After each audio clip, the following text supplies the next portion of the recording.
Hello. So,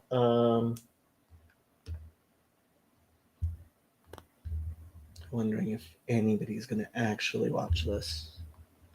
Um, we've now that we've actually um, raised enough money that I can't pretend. Hey, Jason. I can't pretend we haven't done anything. Um, Glad you're here. Hope everything's okay with your mother-in-law and her surgery. Um, we should set up that time to speak to your father-in-law, who is a marital and family therapist. Um, so back to um, so um, we might actually start doing stuff. We should actually do it. Start doing stuff beyond um, um, what I'm doing on between what beyond what I'm doing on the channel. And one of the things that I've been thinking about is having some sort of training for peer counselors. Um, she is doing well, just getting settled in and still and trying to get a routine. And yes, let's try to set that up. Um,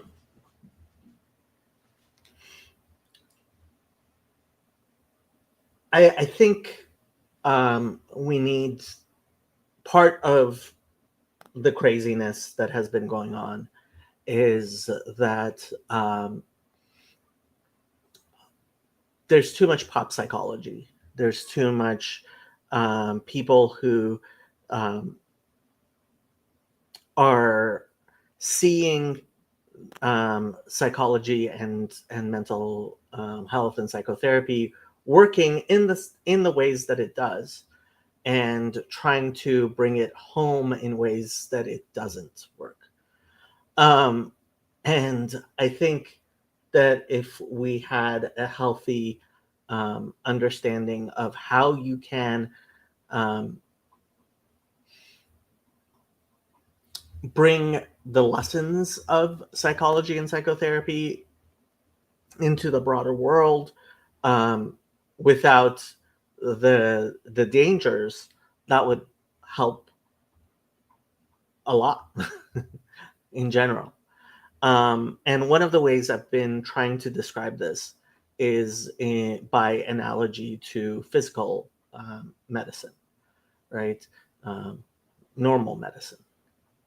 So, generally, most of us realize that doctors have a lot of training and know a lot of things, right? I wouldn't do surgery myself. That would be a bad idea. Um, and uh, there are psychodynamic interventions, which I would compare to surgery. And honestly, there are people who are using these psychodynamic interventions um, in a unprofessional, inadequately inadequately trained way, and that's a problem. Then there are things about medicine which we all kind of understand, right? Nutrition is important. Um, stay away from stay away from dirty, um, infected things, right? Some idea of germ theory, um, some idea about exercise being healthy, etc. Right? Um, and how someone can be physically more fit, more healthy, and less healthy, or someone can be in um, physically in a bad shape, right? And I I think one of the things that we need to start doing is thinking similarly about mental health as we do about physical health. So this is one of the pictures which I show people, and I say, okay, tell me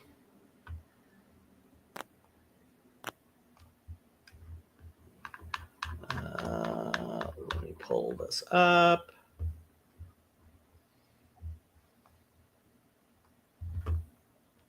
This is Arnold Schwarzenegger when he was a professional bodybuilder. Now, you tell me, is this a healthy body or an unhealthy body? I think we know he was using steroids back then, right? And physical fitness is important, right? How much time was he spending in the gym? Yeah, on roids, exactly. How much time was he spending in the gym? Is this something we call healthy, right? There are similar ideas when we talk about mental health, right? Obviously, someone who is morbidly obese, right? That's not healthy, right? And we can tell that. And what we wouldn't say to somebody who's morbidly obese is, hey, you should, I don't know, start benching your body weight, right? Not going to happen, not going to be healthy, not good for anyone.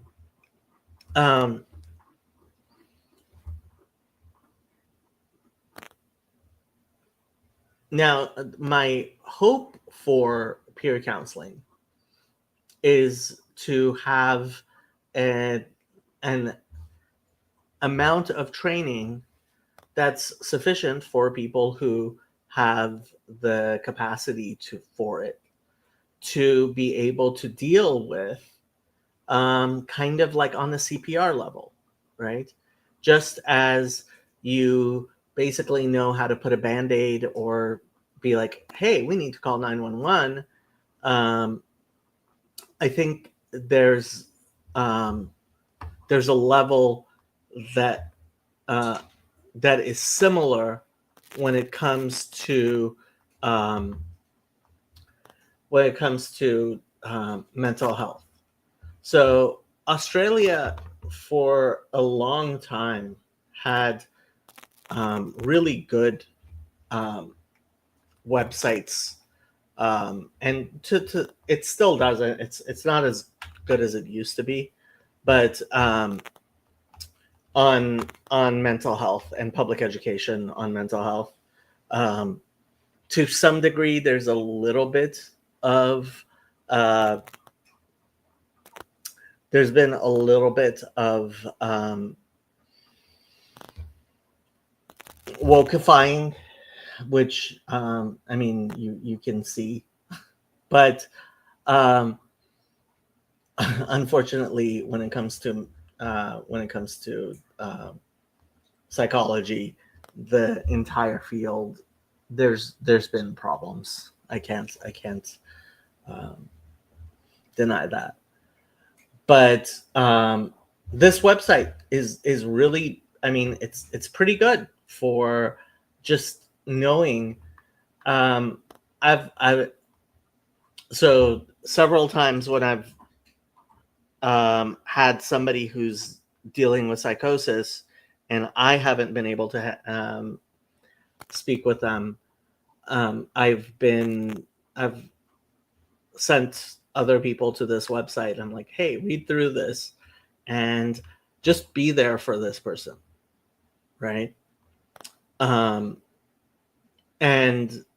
we need to.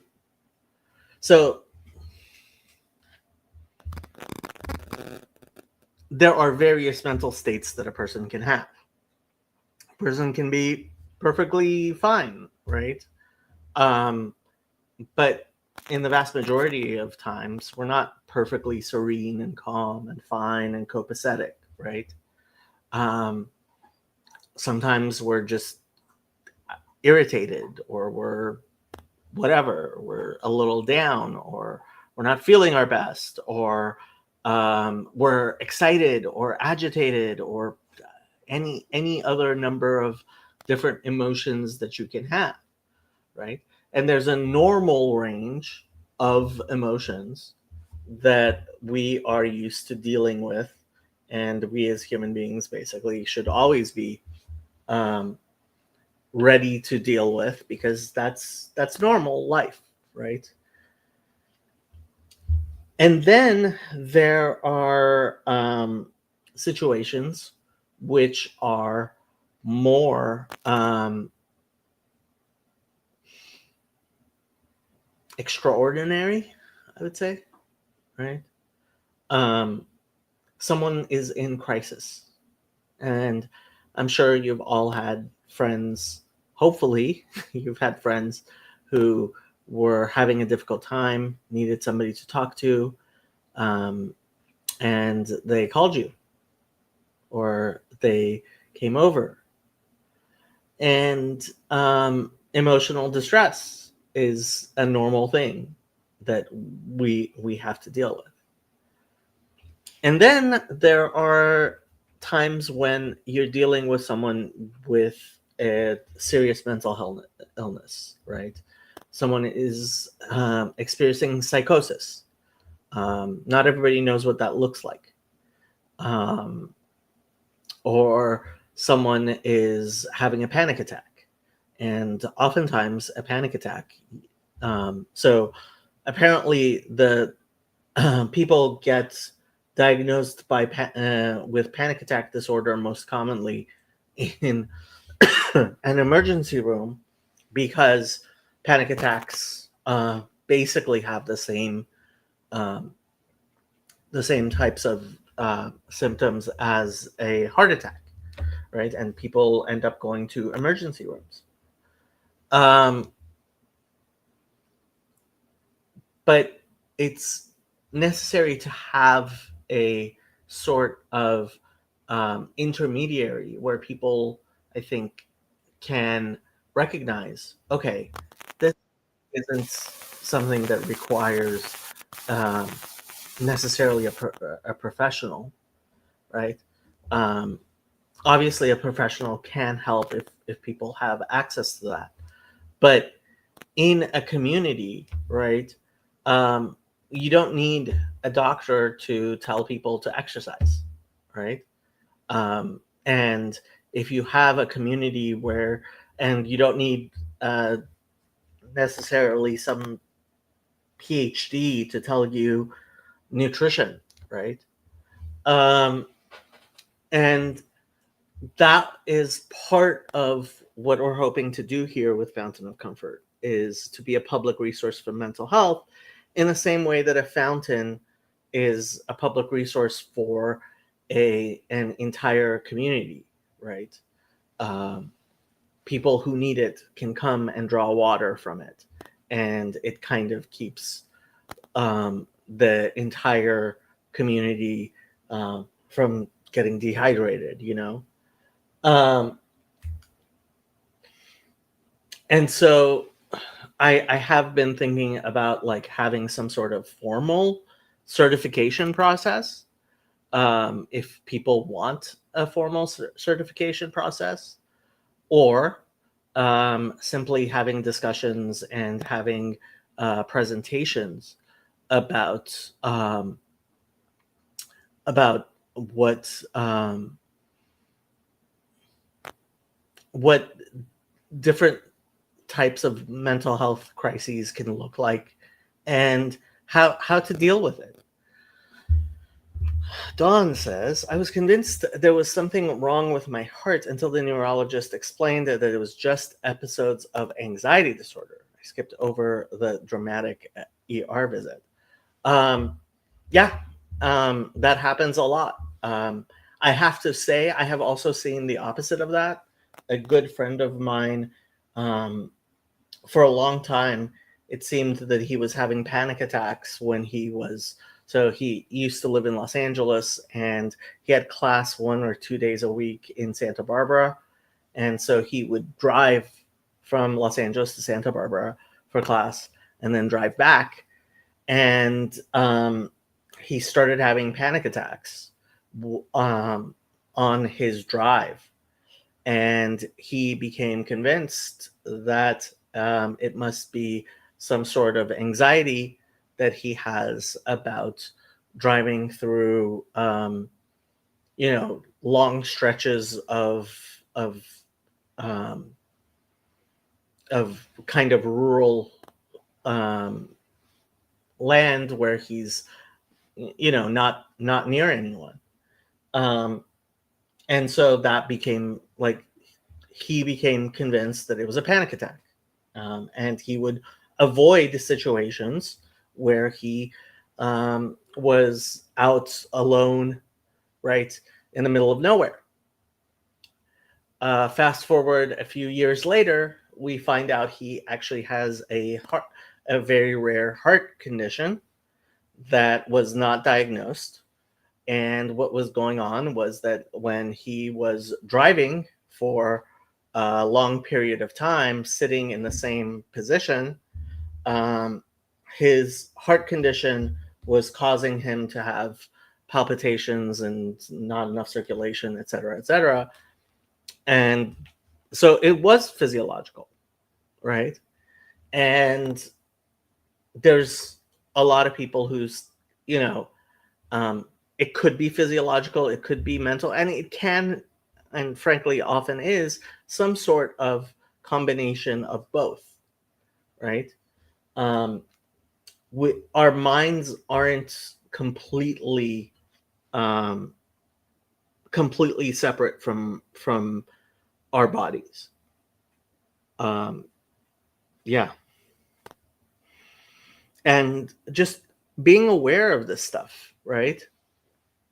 Being aware that psychosomatic symptoms are real, right? The way you think about something, your brain is the operating system of your body, and your brain tells your body how to behave.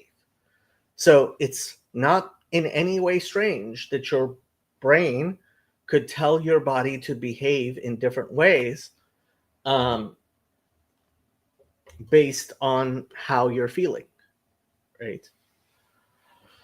um and yeah, so the idea is that we could um maybe have discussions on topics. We could have some sort of certification program. um I don't know, what are people interested in? What do people think might be useful? What questions do people have? Here, I will drop the link. Um,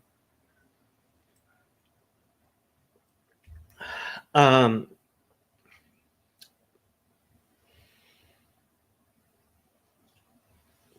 I guess the big thing that I am trying to um, convey is that we need to think about this communally. We need to think of it as um, things for a group of people to decide, hey, you know what? We as a community are going to decide to be more mentally healthy. And there are things you can do which are equivalent to exercises. Tayo, long time no see. Very long time no see. How have you been? Um, there are things you can do which are the equivalent to mental exercises for your health, to not get depressed or anxious. Um, CBT, right, is something you can use a workbook on. It's something you can, there are apps, right? It's cognitive behavioral therapy. So, one of the things that causes people to become depressed or anxious is falling into patterns of thought, which are called cognitive distortions. And through CBT, you learn how to catch yourself falling into one of these cognitive distortions, and and recenter yourself in a more realistic world. Because and this is goes into Vervaeke's work. So the way Vervaeke understands depression and anxiety is that you have a model of the world in your head, you check it against the world as it exists. When there is cognitive dissonance, meaning that the what how you see the world and how the world is aren't matching up, you end up with anxiety and depression. Makes a lot of sense, and is one of the best models of mental health that we have, right? And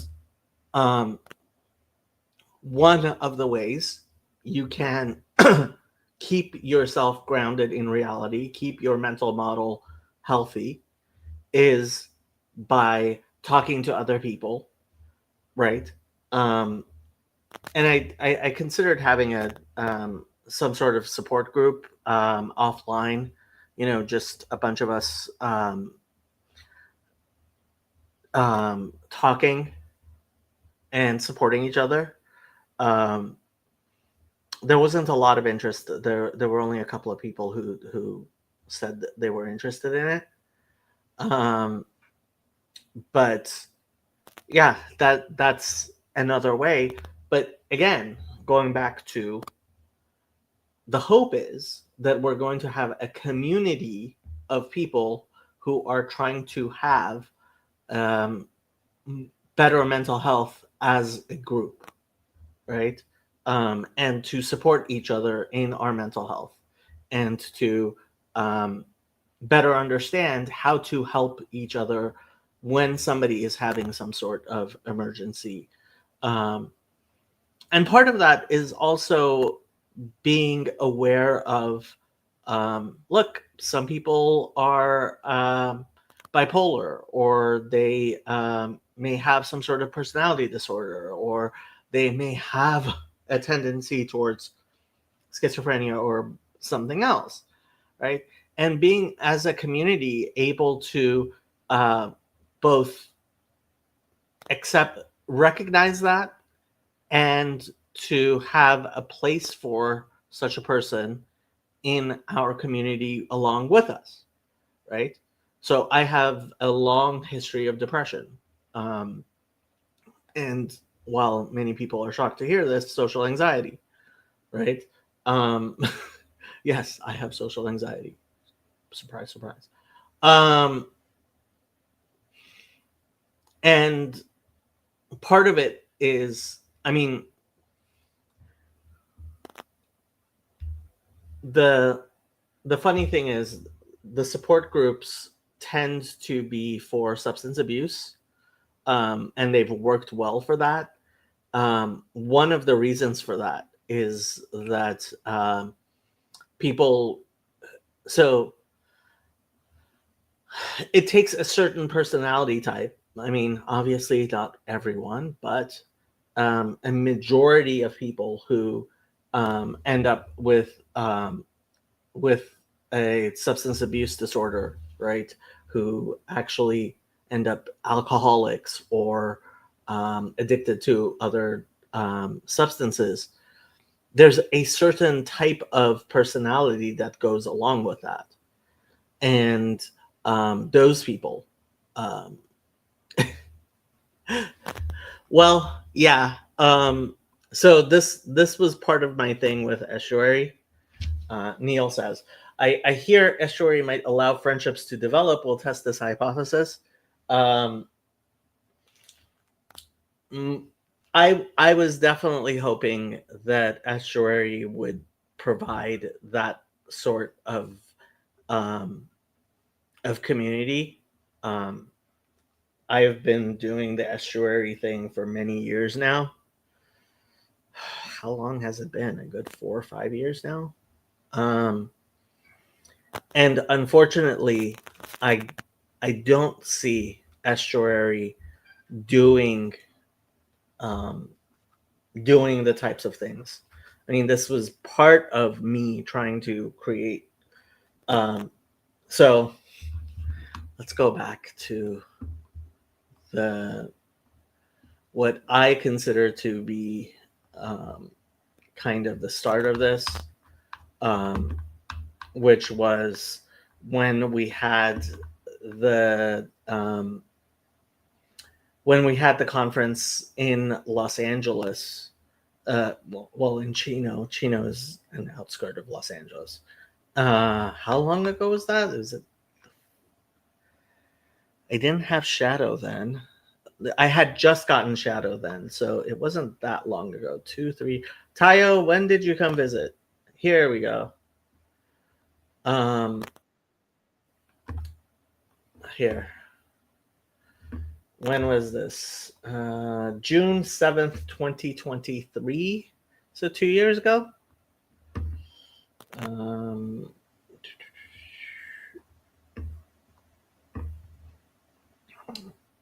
I will let Paul introduce this. Hi, this is Paul. The following video is a recording that was made in an ad hoc session that was put together by Jacob Federecci, and I don't know if anybody else helped him, but I think it was mostly his brainchild. He wanted to gather together some of the people that worked in the medical field and wanted to talk about mental health issues and healing.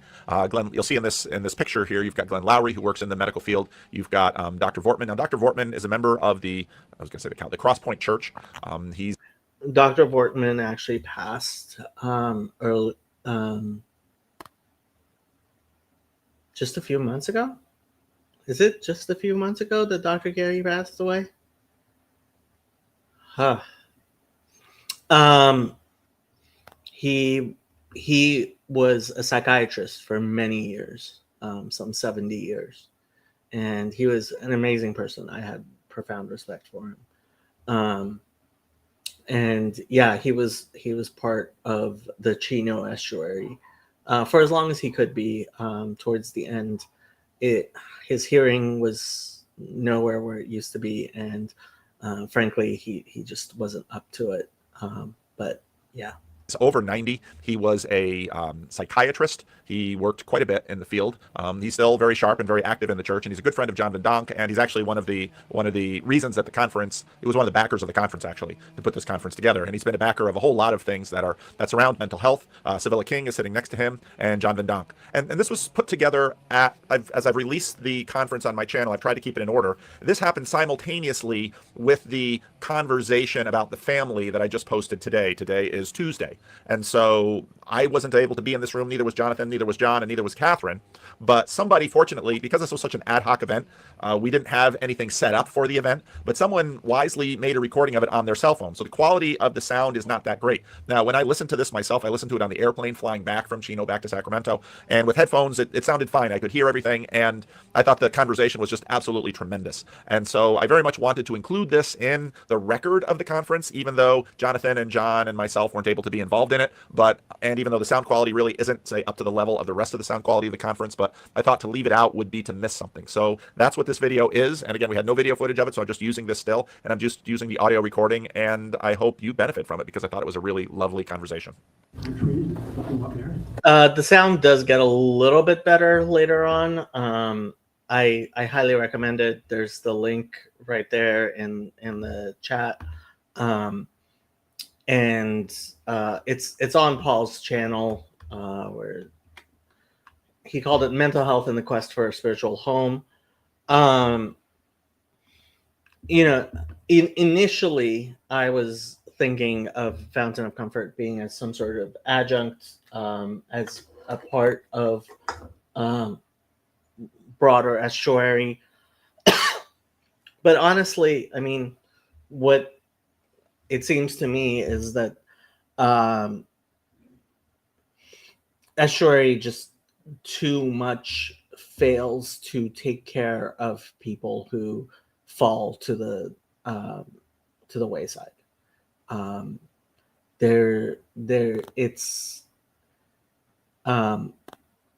It's available for people who are willing to make their needs known, and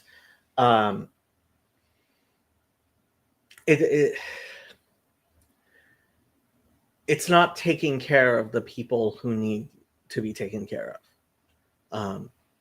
And I mean, we could talk about that more privately if you need to. It's not even a question of heady people. It's for healthy people, right? The people who need the most help are being helped the least by estuary. And the people who need the help the least are the people who are being helped the most by estuary. The Amish don't need estuary. Yeah. I am far more concerned about the person who comes to estuary and doesn't open up than the person who comes to estuary and does open up. Going back to what I was saying about there are certain types of people who I'm aiming to connect the generations in my church. I mean, that's a great goal. I I personally was trying very hard to make to keep the door open for estuary to include other types of people than just Protestants. And I would be very interested to see how estuary works in a Catholic church, but I simply don't know. And at some point, I had to decide, okay, this is we're doing something separate, right? I'm doing something separate. Yeah. Yeah, I mean, look, I hope the best for estuary. I've tried to support it in whatever way I can. Frankly, I have put much more support into estuary than I think was wise of me. I don't regret any good that came out of it. That's for sure. But yeah, I just, in many ways, I don't think estuary does the types of things that I hope Fountain of Comfort will do. And one of the things that I definitely hope Fountain of Comfort will do, at least a few times, people have needed something more. I wouldn't say estuary was a stumbling block. I would say that it was a how does my favorite apostle put it, Paul? Childish thing. Um,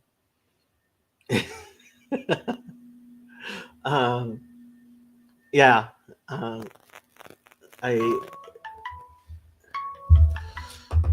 I it in terms of actually helping people who need help, and actually taking care of people who need to be taken care of, I don't see estuary doing that. And that's been a big criticism I have had about the TLC since pretty much the beginning. I seriously thought that when it became obvious that there was a community and there were things and there were people to that people would step up and take care of those things, and that's just not the way Protestants work. I'm sorry, but like one thing I like about Father Eric is he understands that he is the pastor, he is the Catholic priest for the for the parish that he is assigned to, and everyone in that parish, whether they are Catholics or not, are people he has an obligation to take care of. But they're just, and I've said this to many people in many different contexts. I just don't see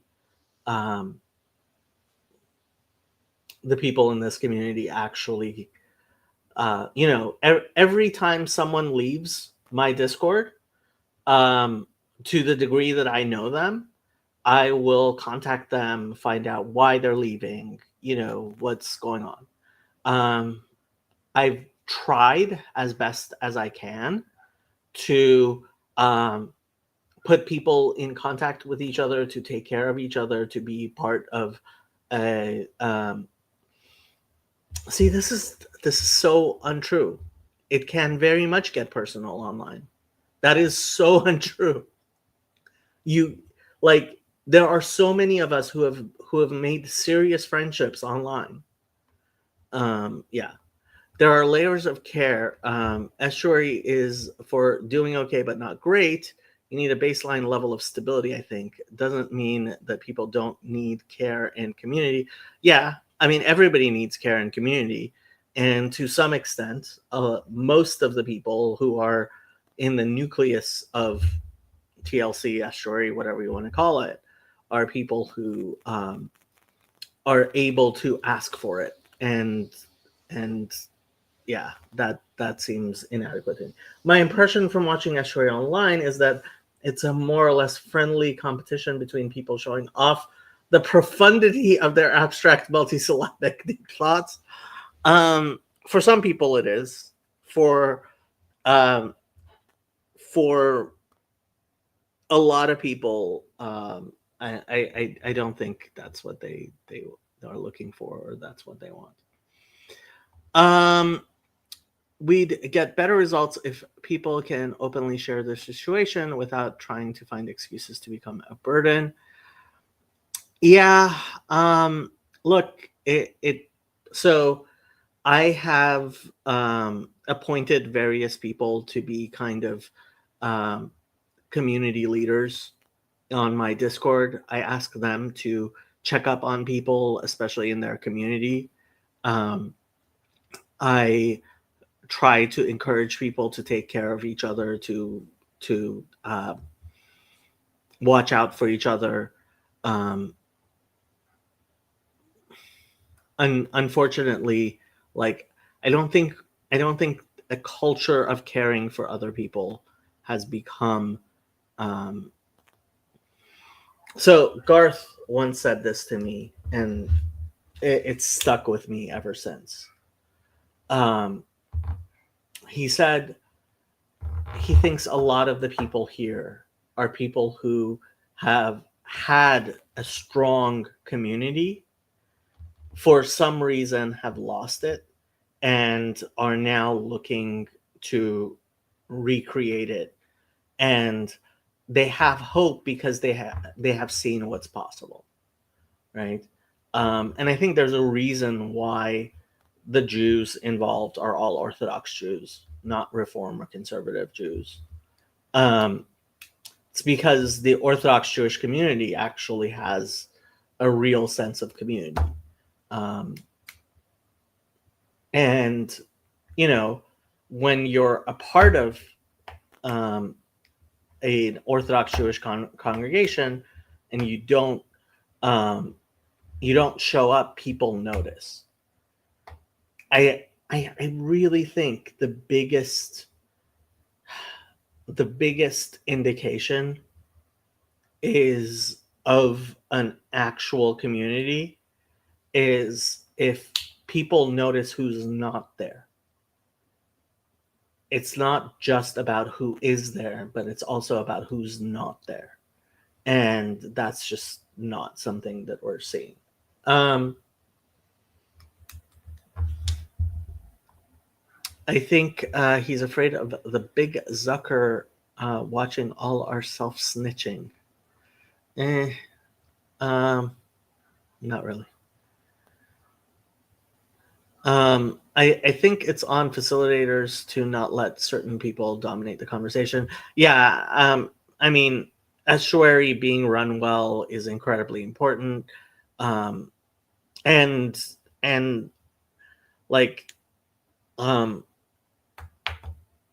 Van Donk runs a great estuary. He's really good at it, but it's a matter of the estuary leader, and the estuary leader matters a lot. Despite what a lot of people don't really pay attention to that. Is it always communication? Not sure what you mean.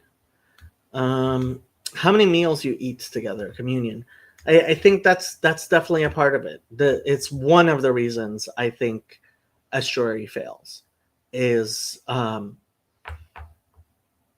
there's the thing with sitting around a table and having a meal is the more you talk, the less you can eat, and everybody needs to eat, and so like there's something to be doing other than talking all the time.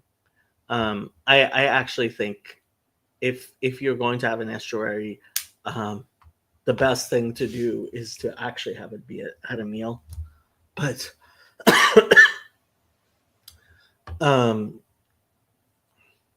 too few people seem to agree with me on that.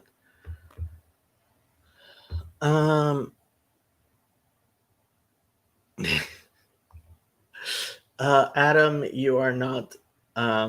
You are a very unique type of personality, and that's why we love you. Meal per estuary equals genius. CBT versus dialectical behavioral therapy. Honestly, I am not too convinced that DBT is an actual thing. That CBT is an actual thing separately. Here, let's see what the worst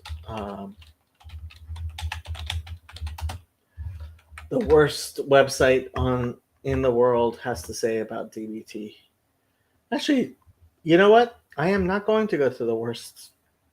The top Google answer was actually not the worst website in the world.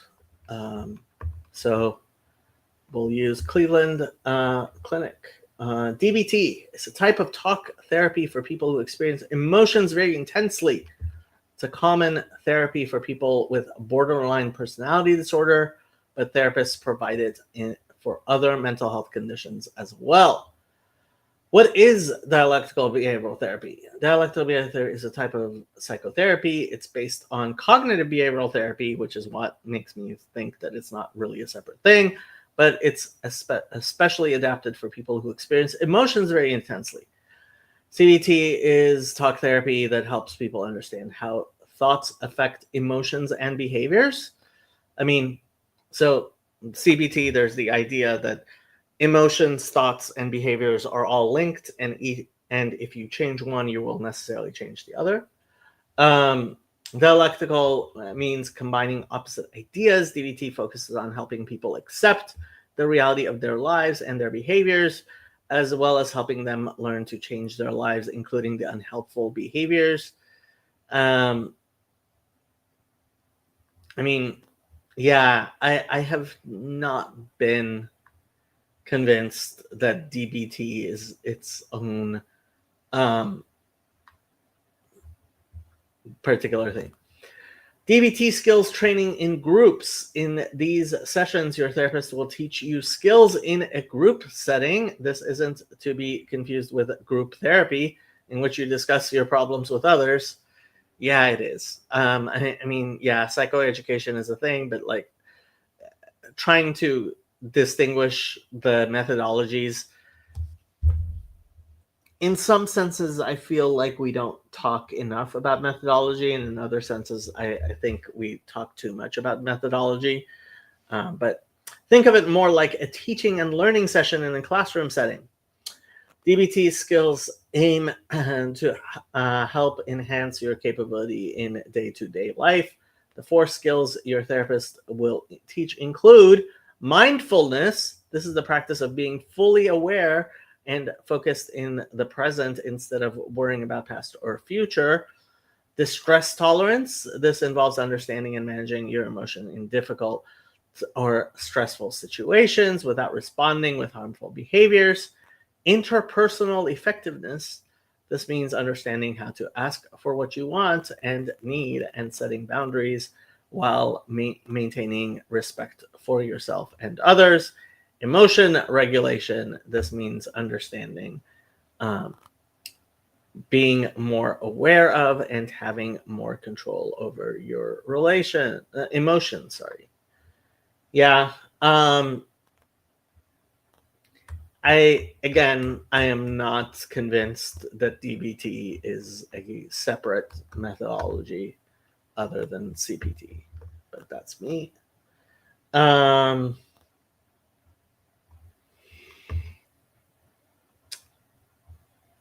Almost all of my best conversations in the past 50 years happened during meals. Meals certainly can help, but I have to say, there's also something about sitting in front of someone and looking them in the eyes and talking to them, which unfortunately doesn't get used in therapy enough. And so there are people who are practicing various psychological interventions. I'm particularly thinking of Landmark, which has been done in a very bad way at times and can be unhelpful, but can be helpful in other ways and times. Yeah, it's difficult.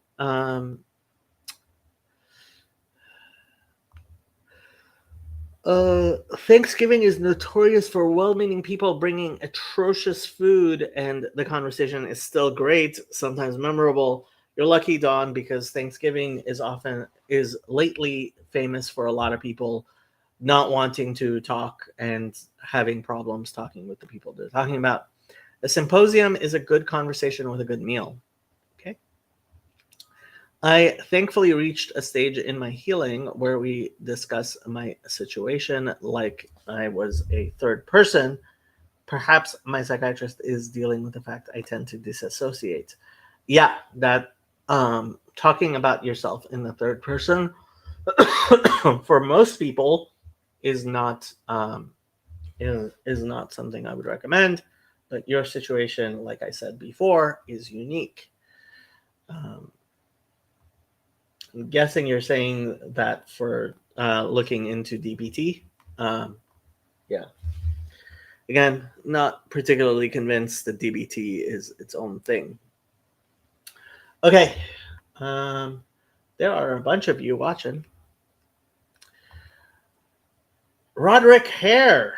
DBT versus CBT seems to be about whether the client acknowledges the need for change, ego dystonic versus syntonic.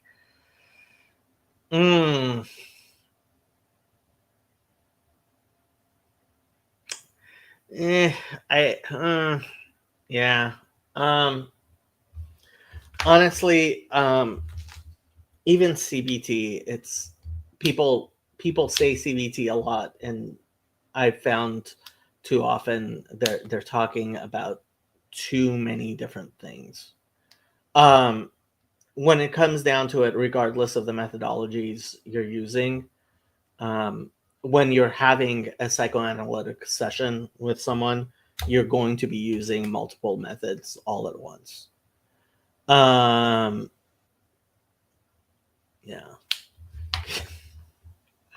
Gives me the CBTs. And it's, yeah, when it comes to actual CBT, I generally recommend people do workbooks and use apps. Um, the I had a conversation with Eamon Wilson, who is Catherine Wilson, uh, Wilson's husband. He is a therapist. She is as well. But he generally thinks CBT in talk therapy is necessary for people who simply don't have the IQ to be able to do CBT for themselves. And that's a majority of people, right? Um, there is a big difference between having an IQ over 110 and having an IQ below 100. Um, a significant difference, a very significant difference. And unfortunately, we tend to not, um, we try to avoid even thinking about that. Um, there's a reason why people who've gone to college have a strong divide with people who haven't gone to college. That doesn't mean everyone who hasn't gone to college doesn't has an IQ below 100, but um, we just need to recognize somebody who's 7 foot tall is going to play basketball differently from someone who's 5 feet tall. That doesn't mean they can't play basketball. That doesn't mean there are a very few number of people who are 5 feet tall and play basketball very, very well. That doesn't mean everyone who's 7 foot tall is great at basketball. Similar things apply to mental health and to the life of the mind. And yeah, walking the knife's edge between validating the patient's perspective yet creating the conditions where they'd be willing to change. CBT is more straightforwardly about fake it till you make it. It can be. It. I mean, so there's the cognitive aspect of CBT, and then there's the behavioral aspect of CBT. There is definitely the behavioral part is definitely, hey, get out there, actually change your behaviors, and that will also change the way you think. There is, believe it or not, CBT, before there was CBT, there was separate cognitive therapy and separate behavioral therapy. And they were brought together. So, yeah. No, I mean, I'm dealing with myself like I am responsible for someone I hope could heal rather than living my healing from a sick point of view. Yeah. And this is one of the things. So Jordan Peterson says in 12 Rules for Life, treat yourself like someone you're responsible to take care of. That is an actually very effective method you can use on yourself, especially if you are a caring person. Now, there are people who are not very caring people, and those people take care of themselves, so it doesn't even matter. Yeah. Okay, people. Unless someone's going to join or people have things to say, I look forward to comments, criticisms, explanations, whatever people can have. Well, thank you, Roderick. I appreciate it. And I have to say, there's a lot of people around here who need help. And if we can't recognize that, which includes me, I'm not exactly the healthiest person in the world. But if we can't support each other, which hopefully we should be able to support each other, help each other, then that will be a real community in my estimation. Um, and we have that capacity. There's caring people around here. So yeah. Okay, I think. Uh,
okay, if nobody else has anything to say, we've been going for almost an hour.